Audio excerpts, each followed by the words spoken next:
పేద ప్రజల అభివృద్ధి లక్ష్యంగా కూటమి ప్రభుత్వం పనిచేస్తుందని ప్రభుత్వ విప్ గన్నవరం ఎమ్మెల్యే యార్లగడ్డ వెంకట్రావు అన్నారు. కృష్ణా జిల్లా గన్నవరం నియోజకవర్గం గన్నవరంలోని స్థానిక కొత్తపేటలో రేషన్ షాప్ నెంబర్ 12 వద్ద రేషన్ సరుకులను ఏపీ ఆర్టీసీ చైర్మన్ మాజీ ఎంపీ కొనకళ్ళ నారాయణతో కలిసి పంపిణీ చేసిన గన్నవరం ఎమ్మెల్యే ప్రభుత్వ విప్ యార్లగడ్డ వెంకట్రావు ఈ సందర్భంగా స్థానిక చెంచుల కాలనీలో రుద్దురాలి ఇంటికి వద్దకు వెళ్లి రేషన్ సరుకులను పంపిణీ చేయడం జరిగింది. ఈ కార్యక్రమంలో కూటమి నాయకులు కార్యకర్తలు పెద్ద ఎత్తున పాల్గొన్నారు. ఈ సందర్భంగా వైసీపీ మాజీ మంత్రి పేర్ని నాని చేసిన అనుచిత వ్యాఖ్యలను ఖండించిన MLA Yarlagadda Venkatrao, RTC chairman Konakalla Narayana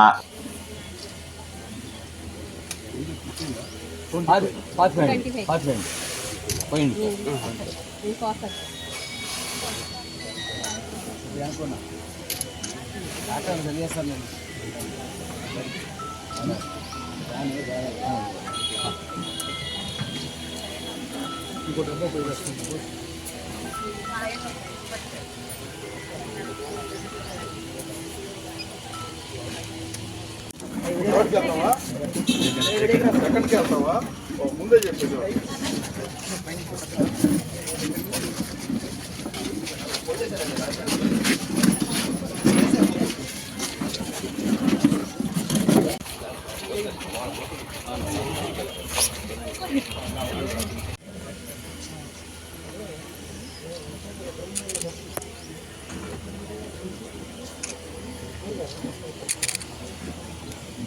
రోజు గన్నవరం శాసనసభ్యులు ప్రభుత్వం అయినటువంటి యార్లగడ్డ వెంకటరావు గారి చేతుల మీదుగా రేషన్ డిపోలు పునఃప్రారంభం జరిగింది. ఈ రేషన్ డిపోలు 1వ తారీఖు నుంచి 15వ తారీఖు వరకు రేషన్ సప్లై ఇస్తారు. అది ఉదయం 7 నుంచి 12 గంటల వరకు, సాయంకాలం 4 గంటల నుంచి 9 గంటల సేపు తీసి ఉంచుతారు. ఒక రేషన్ కార్డు ఈ డిపోలో కాకపోయినా ఇంకో డిపోలో తీసుకెళ్ళినా కూడా చెల్లేలాగా కొత్త వెసులుబాటు కల్పించడం జరిగింది. 65 ఏళ్ళు పైబడిన వాళ్ళకి కానీ వికలాంగులకు కానీ ఇంటికి తీసుకెళ్ళి స్వయంగా రేషన్ అందజేయడం జరుగుతుంది. ఇదంతా కూడా రేషన్దారులకి సౌలభ్యం కోసం చేసినటువంటి ఏర్పాటు. పూర్వం వెహికల్ మీద సప్లై ఇచ్చేవాళ్ళు, వాళ్ళు ఆ వెహికల్ వచ్చే సమయానికి పనులన్నీ మానుకునే వెహికల్ కోసం ఎదురు చూడాల్సి వచ్చేది. పొద్దు నుంచి సాయంకాలం వరకు కొంతమందికి మాత్రమే బట్టబడ జరిగేది. వాళ్ళు పని దినాలు కోల్పోయేవాళ్ళు. వాళ్ళు కూలికి వెళ్తే కానీ జరగవు. అటువంటి వ్యక్తులకి కూలి వెళ్లకుండా కూలి మానేసుకుని వీళ్ళకి ఇందులో వచ్చే డబ్బులు అందులో పోయి ప్రభుత్వం కల్పించిన సౌకర్యం పూర్తిగా దక్కేది కదండి. మరి ఇవాళ రోజున చంద్రబాబు నాయుడు గారు పేదలకి అందుబాటులో ఉండేలాగా, వాళ్ళకి సౌలభ్యం కలిగేలాగా మళ్ళీ రేషన్ షాపులు ఓపెన్ చేయడం వల్ల ఎనీ టైం వాళ్ళు ఎప్పుడు కావాలంటే అప్పుడు తీరుకున్న సమయంలో వెళ్ళి రేషన్ తీసుకుంటారు. అది కూడా వార్డులోనే. కాబట్టి చంద్రబాబు నాయుడు గారికి ధన్యవాదాలు.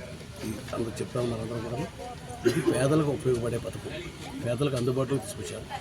ఇదివరకు అందుబాటులో లేదు. దీనికోసం ఎదురు చూసి పొద్దున్నీ సాయంకాలం దాకా ఎదురు చుట్టంగా టైం సరిపోయింది. ఆ రోజు టైం అయిపోయిందో మళ్ళీ రేపు అనేవాళ్ళు. దీనివల్ల చాలా ఇబ్బందులు పడ్డారు.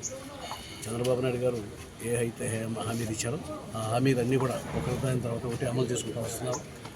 రేపు జూన్ నెలలో ఈ తల్లికి వందనం, దాని తర్వాత రైతు సంక్షేమం కోసం కాకుండా స్త్రీలకు ఉచిత బస్సు ప్రయాణం కూడా ఆగస్టు 15 నుంచి ప్రారంభించాలని చంద్రబాబు నాయుడు ఆలోచన. దాని గురించి కూడా ప్రయత్నం జరుగుతుంది. వెంటనే ప్రారంభించడం జరుగుతుంది. దాంతో ఇచ్చిన హామీలన్నీ కూడా పూర్తి చేయడం జరుగుతుంది. సార్, నిన్న పెళ్ళాన్ని గారు వచ్చి మీటింగ్ పెట్టారు గన్నవరంలో. మాయనాడు నిర్వహణ అయిపోయిందని, జనం రాలేదని, అలాగే రెడ్ బుక్ మర్చిపెట్టుకో లొకేషన్ అనే రకాలుగా మాట్లాడారు. రెడ్ బుక్ అనేది ఎవరైతే అధికార దుర్వినియోగం చేశారో, ఎవరైతే అధికారంలో ఉండి కక్షతో తప్పుడు కేసులు బనాయించారో వాళ్ళ మీద చర్యలు తీసుకునేది. ఇది అధికారం ఉంది కదా అని చెప్పి వైఎస్ఆర్ పార్టీ లాగా ఎవరి మీద పడితే అక్కడ గన్నవరంలో మా పార్టీ ఆఫీస్ తగలబెట్టి బద్దలు కొట్టి మా మీద కేసులు పెట్టి జైలుకి పంపించిన ఘనత వైఎస్ఆర్ పార్టీకి. చంద్రబాబు నాయుడు గారి హయాంలో అలా జరగదు. ప్రజాస్వామ్యాన్ని పరిరక్షించడమే చంద్రబాబు నాయుడు గారి జై. ఈ కూటమి ప్రభుత్వం దానికి కట్టుబడి ఉంది. పేరున్నాని లాంటి వాళ్ళు మాట్లాడే మాటలన్నీ కూడా విలువలేని మాటలు. ముందు ఆ బియ్యం సంగతి చూడమని, బియ్యం కక్కిస్తాం. బియ్యం భార్య పేరు మీద బిజినెస్ చేసి లేడీస్ ఎటువంటి బతకాలని చూస్తున్నాను.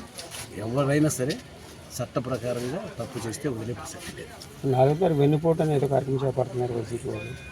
వాళ్ళు ఎన్ని చేసినా కూడా ప్రజలు వాళ్ళ జీవితాలని బహిష్కరించారు, రాజకీయాల నుంచి బహిష్కరించారు.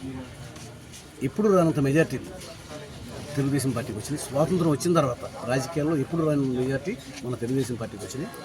ఇవాళ రోజున 11 సీట్లకే పరిమితం అయ్యారు.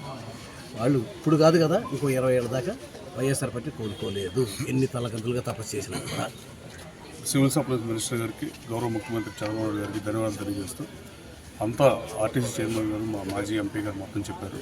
మళ్ళీ అదే చెప్పుకున్న అభిమతం కాదు, కానీ ప్రజల సౌలభ్యం కోసం వాళ్ళు లేనప్పుడు, వాళ్ళ ఇంటి దగ్గర లేనప్పుడు కేవలం అంతకుముందు కొన్న వెహికల్స్ అన్నీ దాంట్లో కిక్ బ్యాక్లు తీసుకుంటా కొన్న పథకం తప్ప, స్వర్గీయ ఎన్టీ రామారావు గారు 1982లో పార్టీ పెట్టినప్పుడు ₹2 కిలో బియ్యం ఇస్తానని ఇవాళ కూడా కొనసాగుతుంది ఆయన స్థాపించిన పథకం. ఇంకా బహుశా 43 సంవత్సరాల పాటు ఒకే ఒక పథకం ఇంకా పనిచేస్తుందంటే అది కిలో బియ్యం పథకం నేను భావిస్తున్నాను. అలాగే నిన్న మీరు చెప్పిన దానికి గన్నవరం నియోజకవర్గం ప్రజలు ఇచ్చిన అడ్రస్ 2 గన్నవరం నియోజకవర్గంలో ఎన్ని పోలీస్ స్టేషన్లు ఉన్నాయి, ఆ పోలీస్ స్టేషన్ మీడియా సోదరులు కూడా ఇక్కడ ఉన్న మైక్ పెట్టి తర్వాత మరి పట్టించుకోకుండా లేకుండా గతంలో ఎన్ని అక్రమ కేసులు నమోదయ్యాయి, వేల సంఖ్యలో నమోదైన కేసులు ఇప్పుడు 100ల్లో కూడా నిర్వహిస్తుంది. యాక్చువల్గా పోలీస్ స్టేషన్ తీసేయమని చెప్పే గతంలో నేను ఈ నియోజకవర్గంలో పోలీస్ స్టేషన్ తీసేస్తే, ఎందుకంటే దాడికి గురైన వాళ్ళే కేసు పెట్టించుకునే పరిస్థితి మనం గతంలో చూసిన పరిస్థితి. నేను వైసీపీ కార్యకర్త మీద కూడా తప్పుడు కేసు ఒక్కళ్ళ మీద కూడా పెట్టనని ఎన్నికల్లో బహిరంగ ప్రతి పబ్లిక్ మీటింగ్ అడ్రస్ చేసి ప్రతి గ్యాదరింగ్లో చెప్పా. కనీసం ఒక్క వైఎస్ఆర్ కాంగ్రెస్ పార్టీ కార్యకర్త మీద కూడా నేను తప్పుడు కేసు పెట్టాను. నిన్న పెర్నాని గారు జెండా పెట్టుకున్న వైసీపీ కార్యకర్తలు ప్రతి వాళ్ళని కూడా టార్గెట్ చేసి కేసులు పెడుతున్నారు అని చెప్పి అంటున్నారండి. నేను దేనికైనా సిద్ధం, చర్చకైనా సిద్ధం. వంశీ అరెస్ట్, అక్రమ అరెస్ట్ అంటున్నారు.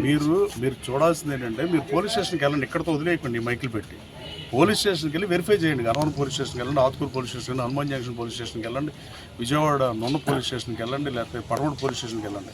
గతంలో ఈ నియోజకవర్గంలో ఎన్ని కేసులు నమోదైన ఒక సంవత్సర కాలంలో, ఏ సంవత్సరాన్ని తీసుకోండి, ఎనీ ఇయర్ 2019-24 లేదా 24 నుంచి 25 ఒక సంవత్సర కాలం మా ప్రభుత్వం వచ్చిన తర్వాత, నేను శాసనసభ్యుడు అయిన తర్వాత నేను అభివృద్ధి లక్ష్యంగా పనిచేస్తున్నా. అశోక్ లేలాండ్ వెనక్కి తీసుకొస్తానని చెప్పి 15,000 మందికి ఉద్యోగ ఉపాధి అవకాశాలు కల్పిస్తానని చెప్పి దాదాపు 6,500 మందికి ఉద్యోగ ఉపాధి అవకాశాలు కల్పించాను. నేను ప్రజలకు మంచి చేయటం తప్ప పనిమాలు చేయడానికి రాజకీయాలు రాలా. మట్టి తవ్వనని చెప్పి మట్టిని ఫ్రీగా ఇచ్చాను. చంద్రబాబు గారి ప్రభుత్వం ఎలా అయితే మట్టిని ఫ్రీగా ఇచ్చిందో, గతంలో ఏం జరిగిందో మీ అందరికీ తెలుసు. నేను ఇవాళ పంచాయతీలు బలహీనపడి లైట్లు కూడా అయిన పరిస్థితుల్లో కొన్ని చిన్న పంచాయతీలను బాధాకరమని భావించా, కానీ రూల్స్ పర్మిట్ చేయక పంచాయతీకి ఆదాయం అంటే కుదరని పరిస్థితి జీవో ప్రకారం. కానీ ఆ ట్రాక్టర్లకే తూరుకోమని చెప్పా, పొద్దున్నే 6 నుంచి సాయంత్రం 5 క్లోజ్ చేయమని చెప్పా. 3.3 అడుగులు 1 మీటర్ అయితే ఉందో ఆ అడుగుల కన్నా ఎక్కువ తవ్వితే కేసులు కట్టమని చెప్పారు. మా పార్టీ అని కట్టమని చెప్పారు. రైతులు ఊరినే వాళ్ళ ఇళ్ల స్థలాలు మెరుగు చేసుకుంటాకు, పొలాలు మెరుగు చేసుకుంటూ ఊరినే ఇచ్చారు. గతంలో ఎప్పుడైనా జరిగిందని మిమ్మల్ని అడుగుతున్నాను. అలాగే గ్రీన్ డ్రైవ్ విషయంలో కానీ ఈ నియోజకవర్గంలో నేను సంవత్సరం శాసనసభ్యుడిగా నేను చేసిన దాంట్లో అసెంబ్లీలో ఎన్నిసార్లు మాట్లాడాను. ప్రజా సమస్యలు ఎలుగెత్తి చాటే ఈ నియోజకవర్గానికి సంబంధించిన సమస్యలను అడ్రస్ చేయాలి. విప్పుగా ఉండి కూడా క్వశ్చన్ చేయకపోయినా కూడా ఏదో ఒక సందర్భంలో అవకాశం చూసుకుని మాట్లాడి గన్నవరం నియోజకవర్గ ప్రజల అభివృద్ధి ఏజెండాగా పనిచేస్తున్నా. నియోజకవర్గ అభివృద్ధి రాబోయే కాలంలో ఒక 10 days లోపు మీకు రామవరపూడి దగ్గర కాంపిటీస్ వస్తాయి. అలాగే వెటనరీ కాలేజీకి రాత్రి యాన్యువల్ డేకి వెళ్ళి ఆ బయట కాంపౌండ్ బరువుత హైదరాబాద్ ఎయిర్పోర్ట్లో లాగా మీకు కాంపిటీస్ వస్తాయి. గన్నవరం పంచాయతీ కూడా తీర్మానం పంచాయతీలు వైసీపీల చేతిలో ఉండటం వల్ల కొంచెం లేట్ అవుతుంది. నేను ఎంత ఫాస్ట్గా పనిచేద్దాం అనుకున్నా ముందలగాళ్ళకు బంధాల్లాగా ఉన్నాయి. బట్ వాళ్ళు కూడా సహకరిస్తున్నందుకు ధన్యవాదాలు. నిన్న ఇచ్చారు ఫైనల్గా నెల తర్వాత. పామ్ ట్రీస్ గన్నవరం సెంటర్ నుంచి 2.8 కిలోమీటర్లు కూడా పెడుతున్నాం. గ్రిల్స్ తీసేసాం. అభివృద్ధి ధ్యేయంగా పనిచేస్తున్నాం. ఆల్రెడీ బాపులపాడు మండలంలో అయితే గ్రైండర్ కూడా పెట్టేసిన పరిస్థితి. రాబోయే కాలంలో ఈ నియోజకవర్గ రూపురేఖలు మారుస్తానని చెప్పా. మల్లవల్లి పారిశ్రామిక కారిడార్గా తీర్చిదిద్దామని చెప్పా. గత ప్రభుత్వంలో 16.5 లక్షలకి మళ్ళీ ఇచ్చి 427 మంది పరిశ్రమలు కేటాయించాం. అశోక్ లేలాండ్ వచ్చింది. అశోక్ లేలాండ్లో 600 ఉద్యోగులు ఇచ్చారు. ఇంకా 1200 రాబోతుంది. చాసిస్ యూనిట్ వస్తే మల్లవల్లి పొగాకు ఫేమస్ అయిన మల్లవల్లి ఎక్కడ దాకా వెళ్తుందో కూడా చెప్పలేని పరిస్థితి. ఈ జిల్లాలో కృష్ణా జిల్లాకి తలమానికంగా కాకుండా రాష్ట్రానికే తలమానికంగా మల్లవల్లి కారిడార్ ఉండబోతుంది. మల్లవల్లి కూడా గత 2014 నుంచి 19 నుంచి 24 ఎందుకు కుంటుపడిందో మీరు ఆలోచన చేయాల్సిన అవసరం ఉంది. మీరు వాస్తవాన్ని ప్రజల దృష్టికి తీసుకెళ్లాల్సిందిగా మీడియా సోదరులను కోరుతూ, ఈ నియోజకవర్గం అనగానే గన్నవరంగానే ఎల్లు పొడి చూపిస్తాం మానేయాల్సిన కోరుతూ, ఈ సెంటర్ బాలనే ఉద్దేశంతో మహాత్మా గాంధీ స్టాచ్యూని నా సొంత డబ్బులతో కాంస్యగ్రహం ఆర్డర్ చేశా. తర్వాత ఆర్యవైశ్య సోదరులు వచ్చి 4.5 లక్షలు ఇచ్చిన పరిస్థితి. అలాగే ఎన్టీఆర్ విగ్రహం 2 కాంస్య విగ్రహం మారుస్తున్నాం. అలాగే 3 బొమ్మల సెంటర్గా ఫేమస్ అయిన 3 మాజీ ప్రధానమంత్రి ఈ దేశానికి సర్వీస్ చేసిన ఆడ బొమ్మలు కూడా, ఆడ విగ్రహాలు కూడా నేను తెలుగుదేశం పార్టీ అయినా కూడా అవి మళ్ళీ రీస్టోర్ చేసి పెడతామని చెప్పాం. కాంగ్రెస్ పార్టీ నాయకులు ఇస్తే సరే, లేకపోతే నేనే నా డబ్బుతో పెడతానని చెప్పాను. ఆ రోడ్ని 50 ఏళ్ళకి అతిగతి లేకుండా ఇన్ని యాక్సిడెంట్లు అవుతున్న అట్టాగుని పరిస్థితి 100 అడుగుల రోడ్ని 50 ఏళ్ళు కూర్చుంచకపోతే దాన్ని విస్తరించే పని చూసా. అలాగే హెచ్సిఎల్లో ఇంటర్నేషనల్ ఎయిర్పోర్ట్లో చూపించాలి తప్ప మీరు అంతకుముందు పాలకులు ఏం చేశారని మీరు ఆలోచిస్తున్నారు. 10-20 ఫ్లైట్ ఉంటే తిరుపతి నుంచి దర్శనంకి వెళ్తే ఒక రోజు పోతాను కూడా దాన్ని కూడా పట్టించుకోవాలి. నేను మంత్రికి లెటర్ రాసి 12:30 పెట్టమంటే అట్లీస్ట్ 11:30 మారడం వల్ల ఒక డే సేవ్ అవుతుంది.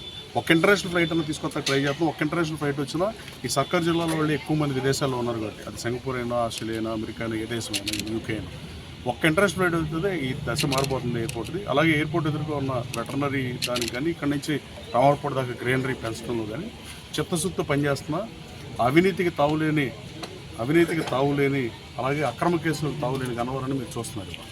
మీరు వెళ్ళి పోలీస్ స్టేషన్లో మీరు వెరిఫై చేయాల్సిన అవసరం. మీరు మేము కనపడడానికి వచ్చిన ధర్మం కాదంటే నేను ఎక్కడితో వదలకుండా మీరు పేపర్లో పబ్లిష్ చేయాలి. ఎన్ని కేసులు నమోదైనాయి, ఈ గత సంవత్సర కాలంలో ఎన్ని అయినాయి, జూన్ 12 మా ప్రభుత్వం ఏర్పడిన జూన్ 11 వరకు ఎన్ని కేసులు ఏ స్టేషన్లో పెట్టారు, కనీసం ఒక్క అక్రమ కేసు వైఎస్ఆర్ కాంగ్రెస్ పార్టీ కార్యకర్త మీద పెట్టినట్టు నిరూపిస్తే నేను దేనికైనా సరే